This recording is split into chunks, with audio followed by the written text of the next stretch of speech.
And we still believe that. In fact, you know, we have the opportunity now, for example, if the tobacco tax passes, where we could use that money and restore public safety services and not have to use the grants. And that's one of the options that will be on the table for ourselves and the Assembly to consider.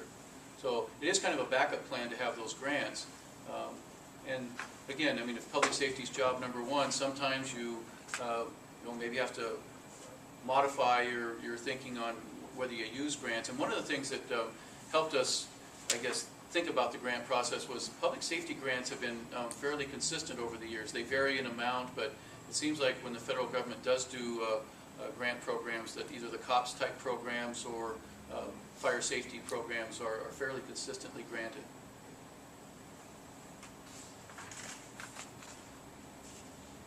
Anybody else?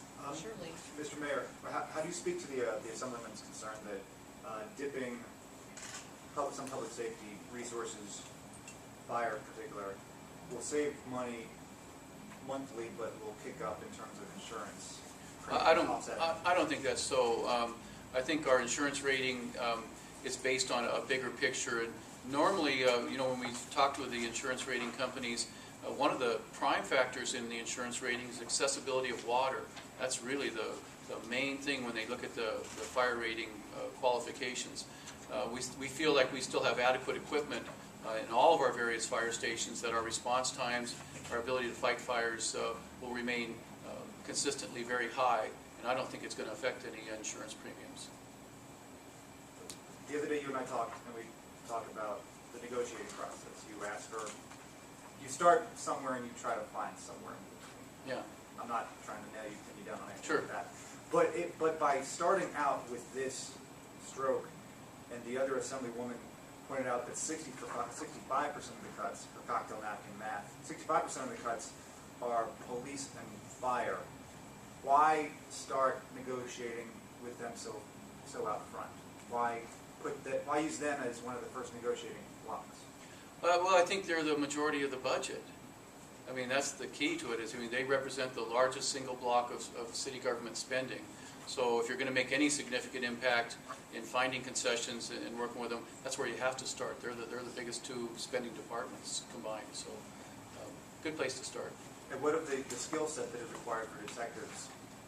Lifting them up onto the streets might not translate, might be sort of a square peg, round hole. I think you'll find that almost all the detectives were on the street before, that they've been advanced from patrol through the ranks to detectives. So I think for most of them, it won't be unfamiliar territory. And again, they all work together hand in hand on a daily basis. So it's not like they're completely isolated units of policing. It's all integrated. So, and again, I mean, this goes straight to the recommendation from the PERF report that our detective units do not carry the similar workload to other comparable departments. And if you did have to make any budget changes, that would be the place to do it, and we followed their advice.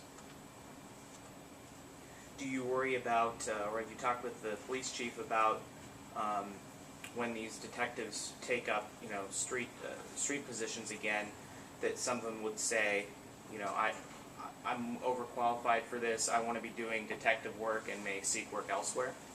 If that happens, then we have the opportunity to hire back one of those junior officers, call them back into service. Are they going to be the first to be picked? Oh, absolutely. They retain their certification for 3 years, and it's typical when things like this have happened in the past that they're the first ones called back.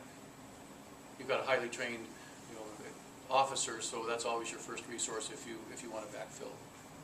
This Officer Rivera name was tossed around a lot. Is he one of the cuts? I have no idea. How would you know? Because the budget hasn't been approved. Would he be one of the potential cuts?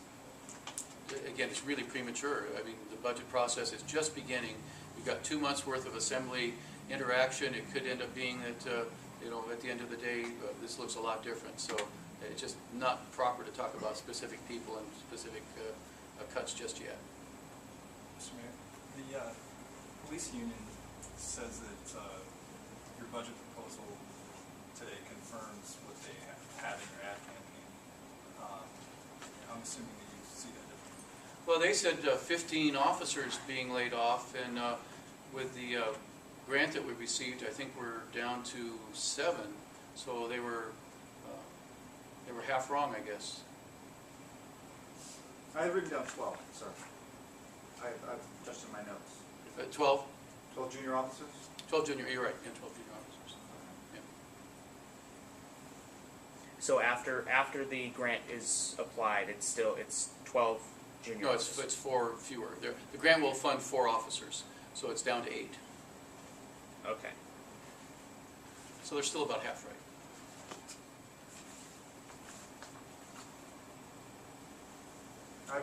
I have a question, and it's a meta question, and I don't mean to be cutesy. How is this press conference not a media campaign and then reaching out to the public through commercials is? Like, where, can you just define what constitutes a media campaign? Sure, I'm just What answering. they're doing is wrong and what Yeah. we're involved in right here is. I'm just answering your questions. And they're providing answers, volunteering? I'm just trying to think. Well, I mean, we're not spending tens of thousands of dollars running a media campaign. We're doing our due diligence after presenting a budget, answering questions that the press may have about that budget. That's our job. I think there's a huge difference. I mean, I could not hold the press conference, there and you you would be going, "Why is the mayor ya. avoiding questions about the budget?" So, I was just curious. It seemed like an eye of the beholder. I think there's a big difference, Matt. Anybody else? I'm sorry to make you repeat yourself, but I'm still not totally clear on the numbers for the police department as it stands right now. Could you just go over that one more time? 12, it started with 12 layoffs. 4 were put back in because of a grant they got yesterday.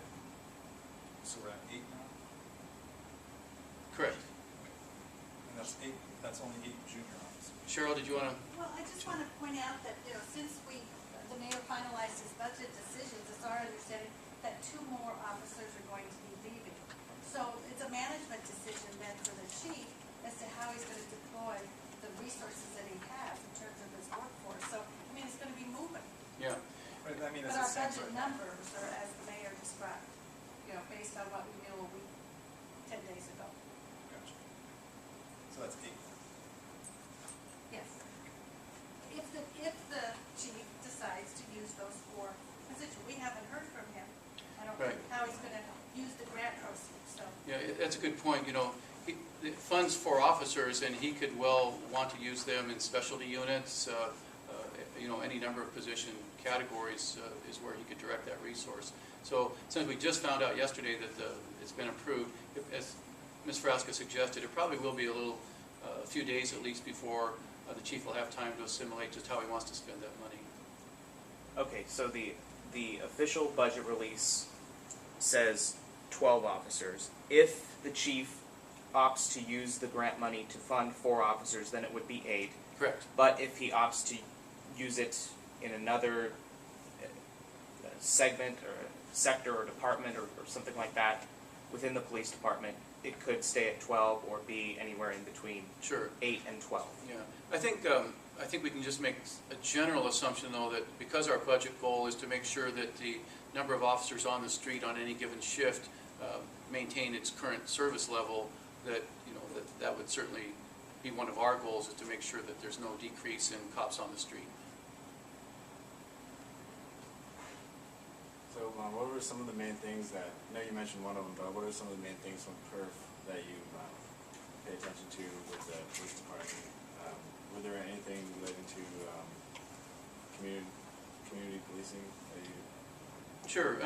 What they said was a couple things. Number one, they recognize that we do have a budget challenge, and they made suggestions, as we've talked about, on where you would make those changes. And what they said was that you could lay off personnel in your detective area, and the remaining detectives could pick up that workload without, they felt, too much complication, because the workloads are lower than other similar departments. So those laid off detectives then have the ability to bump the junior officers who are out on patrol. So you don't lose any patrol staff, you just have a different level of personnel there. The other thing they said, that even with your existing personnel levels, you can start doing some real community policing things, like assigning beats to your shift patrols, having sergeants serve as beat managers, using CompStat, which is the